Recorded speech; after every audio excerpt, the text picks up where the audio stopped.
Hello there, I'm bringing you this video from my holiday from sunny Kos.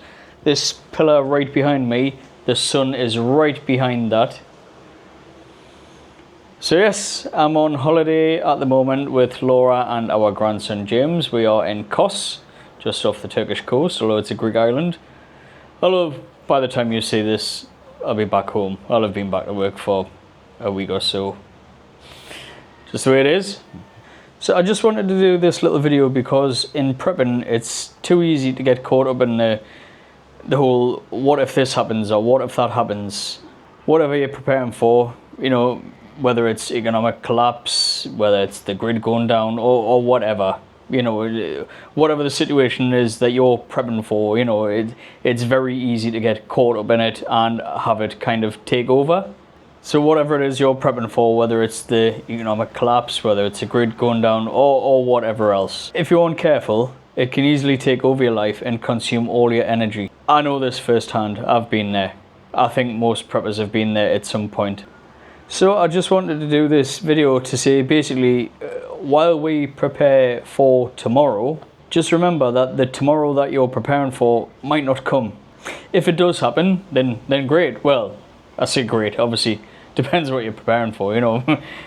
Might be not so great. But if it happens and you're prepared for it, then you'll be hopefully well placed to face whatever challenges come your way. But don't sacrifice living for today so you can be a prepper and go and get extra food or water or supplies for yourself and your family. I'm not saying that extra supplies aren't important, they are, you know. If something happens and you've got extra stuff on hand, you know, you're going to be better placed than anybody who hasn't got anything. But at the same time, prepping shouldn't be the be-all and end-all of your life, you know. It should just be a part of it. Don't let it take over. You know, those of us who've got kids, at least mine are older, but they're only young ones. And any parent with older kids will tell you, time just goes by so quick. It's just like, and then the teenagers, you know, or even older than teenagers, before you know it, they're up. In some cases they've flown the nest.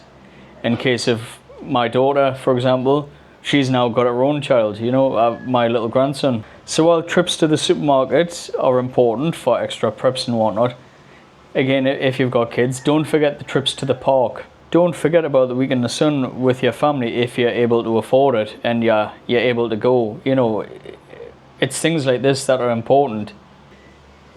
Like, I know some people who, with their children, do like home evacuation drills and whatnot, you know, and depending on what your level of prepping is, you know, that's no problem, you know, there's no right or wrong way of doing it. But don't let those home evacuation drills come at the expense of like football training or dance school or whatever other hobbies that your children may have if you have kids. I think what I'm saying is don't let prepping take over your life. To the best of my knowledge, we only get one shot at life and it can be over literally in the blink of an eye. So as well as making sure that you're prepared for anything that might come your way, make sure that you also make those memories with your loved ones as well. That's all I've got to say. Bye for now.